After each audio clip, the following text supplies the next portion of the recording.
அனைவருக்கும் இனியதொரு வணக்கம். உண்மையை நேசிக்கும் பண்பு கொண்ட நாம் வாழ்க்கையில் உயர்வடைய தேவையான உயர்ந்த தத்துவங்களை நோக்கி பயணித்துக் கொண்டிருக்கிறோம். நண்பர்களே, நம் வாழ்வில் யாராவது நமக்கு தீங்கு செய்தால் பதிலுக்கு தீங்கு செய்வதுதான் வீரமென்று நாம் நினைக்கிறோம். ஆனால் ஒருவரை உண்மையாக வெல்வது என்பது அவரை தண்டிப்பதில்லை, அவர் செய்த தவறை அவரே உணர்ந்து வெட்கப்படும்படி செய்வதுதான் உண்மையான வெற்றி. இதைத்தான் ஐயன் திருவள்ளுவர் மிக அழகாக சொல்கிறார். திருக்குறள் 314.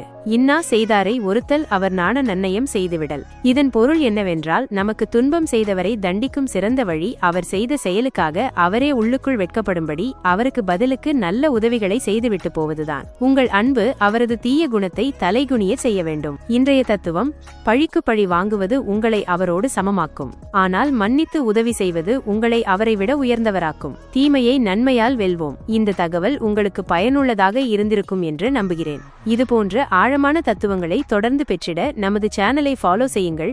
பெல் ஐகானை மறக்காமல் கிளிக் செய்யுங்கள். அனைவருக்கும் வாழ்க வளமுடன், வளர்க என்றும் நல்வாழ்த்து.